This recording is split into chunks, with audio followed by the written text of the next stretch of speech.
Good afternoon. As you know, the President has just concluded a productive meeting with South Korean President Moon. This is the 6th visit between them. The two leaders had significant conversations on important issues, including the scheduled U.S.-North Korea summit. Both leaders are committed to working together to accomplish the common goal of complete denuclearization of the Korean Peninsula. As you also know, it's commencement season, and the President and First Lady would like to extend a special congratulations to World War II veteran Bob Barger. 68 years since he last sat in a classroom, Bob graduated from the University of Toledo. This month, after a review of his transcripts from the late 1940s, showed he completed enough courses to qualify for an associate's degree. As the President said in his letter to Bob, his hard work, diligence, and passion to learn exemplify the greatest generation's commitment to excellence and the American spirit. As you know, the President took a number of questions earlier, so we'll keep this short today, and with that, I'll get started. Jonathan. Sarah, do you agree with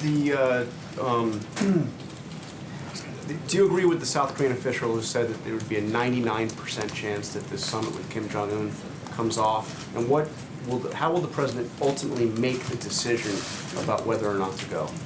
The President addressed this earlier directly to you and said that we'll see what happens. We continue to prepare for the summit, and if they want to meet, we will certainly be ready.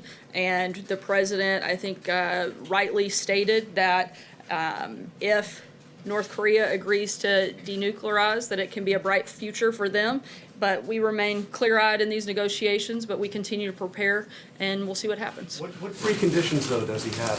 What does he see that the North Koreans have to do to make him make that trip? And let me just ask you, the challenge coins were made. Was it premature to make those coins commemorating the summit? So on the first part of your question, the President's laid out what he wants to see as a commitment to denuclearization. That has not changed. In terms of the coins, this is not something that the White House has anything to do with. We don't have any input on the design, the manufacture, the process in any capacity. This is a standard procedure by the White House Communications Agency, which is made up exclusively of career military officials, and these coins are designed and done by that organization. Pamela?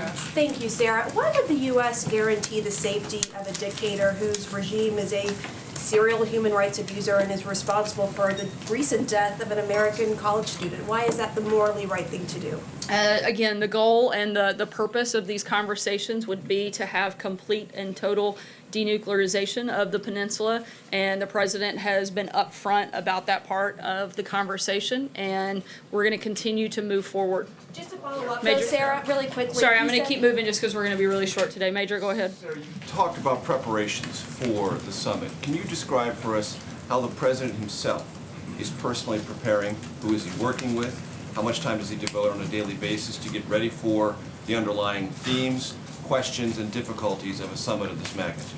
As you all know, he spent a significant amount of time meeting both in person and having regular phone conversations with other world leaders like you saw today with South Korean President Moon, as well as he has constant and regular meetings with his national security team. This is something they talk about on a daily basis and will continue to in preparation. Jordan? Yeah. Thanks, Sarah. I want to ask about this meeting the Chief of Staff is setting up for lawmakers regarding the documents that they've requested about the Russia investigation. Can you say what specific documents the lawmakers will be allowed to see? Chairman Nunes has requested all documents related to this intelligence source. Will he get to see all of the documents? That's something that you would have to ask the Department of Justice. I can tell you the President asked Chief of Staff Kelly to set up the meeting. It is scheduled to take place on Thursday of this week. The individuals that are expected to attend are Chairman Nunes, Chairman Gowdy, FBI Director Wray, DNI Director Coates, and DOJ official Ed O'Callahan. No one from the White House staff will attend. Blake? The North Koreans are bringing in some journalists to view what they say is the dismantling of a nuclear test site. Curious if the administration believes that site is already damaged, as some are led to believe, and what exactly the administration's response is to this. I don't have anything that I can comment on that at this front. Stephen? Steve? Yes, Sarah, can you tell us what was the outcome of the discussions between the South Korean president and President Trump today about the size and cost of U.S. troops in South Korea? The focus, at least in the meeting that I was in, that specifically did not come up, but certainly conversations primarily centered around preparations towards the scheduled summit. Darlene? You said that no one from the White House staff will attend the meeting on Thursday. Does that not mean that the chief of staff, Kelly, would not attend? He was charged with coordinating and making sure it took place, but at this point is not expected to attend. Michael? Can you respond a little bit, though, to why no Democrats would be at that meeting if the White House is putting its imprimatur on it? The Democrats have said that they think it's inappropriate to have a meeting set up with just Republicans in the Justice Department. Would the White House welcome Democrats to be at that meeting? We'll keep you posted. My understanding is they haven't been the ones requesting this information. They say that to the extent that the White House is sort of brokering a deal between the Justice Department and I'd hardly call brokering a deal to help coordinate a meeting and help Congress receive information that they've requested. To my knowledge, the Democrats have not requested that information, so I would refer you back to them on why they would consider themselves randomly invited to see something they've never asked to. Jeff? Sarah, the president spoke at length this morning about his vision for a solution to dealing with Chinese company ZTE. Both Republicans and Democrats on the Hill are criticizing that and saying that he is bowing to pressure from Beijing. Senator Schumer, I believe, called it a wet noodle solution. What's the White House's response to that criticism? The U.S. and China relationship has a number of issues that we're constantly having conversations. National security, trade, ZTE is among one of those. And this is something that the president has asked Commerce to look into, and he's outlined some possible actions against ZTE by Commerce, but at this point they're still in discussion, and there's nothing else to add beyond what the president already said this morning. To their criticism, though, about what he has said on Capitol Hill? Like I've said a few times before, Senator Schumer is not somebody this White House is probably ever going to take advice from on how to negotiate or get a good deal on anything, particularly based on his track record. And certainly, I think his weakness when it comes to China. We finally have a president who's actually calling out China on their unfair trade practices, and not just calling them out, but actually doing something about it and aggressively pushing forward in negotiations, something that we haven't seen in decades. And so Senator Schumer is probably the last person we would call and ask for on how to make a deal. Anita? I wanted to change topics. I wanted to get your comment on this incident that happened at the EPA earlier today. They were having a national summit on water contaminants. At least 2 reporters were barred from going into the event, and 1 was forcibly removed. I wondered if you had a comment. Do you approve of how that was handled, and will anyone be speaking to the press office over there about it? Certainly we'll look into the matter. I've seen the reports. I know EPA has put out a statement. At this point, I would refer you to them as we look into the incident. I don't have a lot of visibility since certainly we weren't there and we're in other meetings here, but something we are certainly going to look into. But at this point, I'd refer you to the statement the EPA put out. Again, I can't speak to a situation that I don't have a lot of visibility into, but I would refer you back to their statement. Stephen? Sarah, back to North Korea just for a second. The president of the Oval Office said that he was disappointed that after his second meeting with Xi Jinping, Kim Jong-un seemed to have a change of attitude.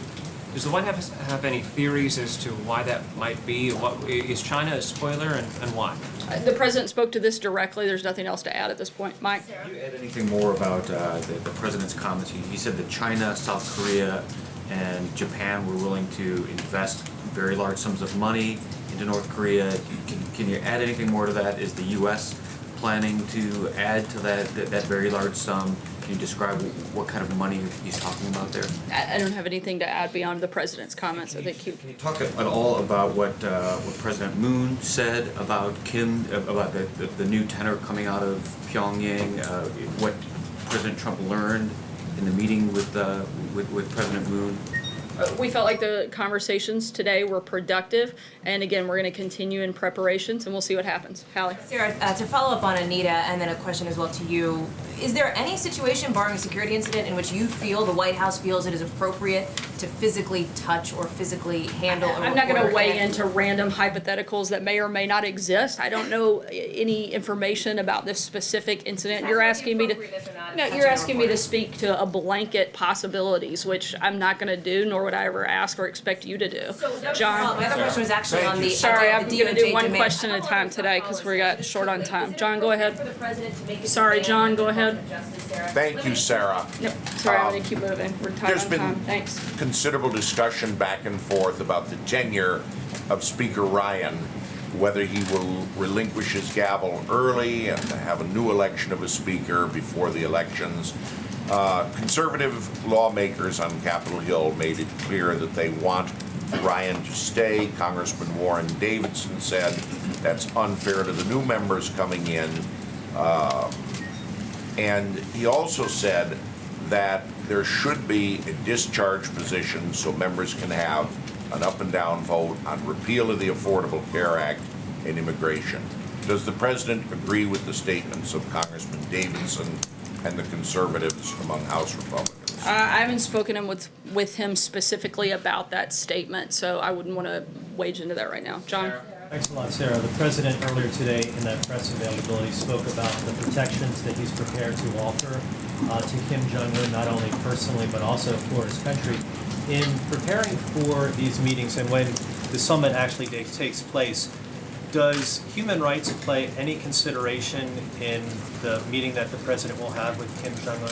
I'm not going to get ahead of the discussion that the president and Kim Jong-un could have, but certainly we would expect that that would come up and be addressed. Charlie? Following up on John's earlier question, does the president back Speaker Ryan's decision to stay in office until after the election, or is he concerned that there's maybe a period of time when he's not getting as much done as he could, just serving as a lame duck speaker? Yeah, at this point, that's something for Speaker Ryan and members of Congress to make that determination, not something that the White House has weighed into at this point. Francesca?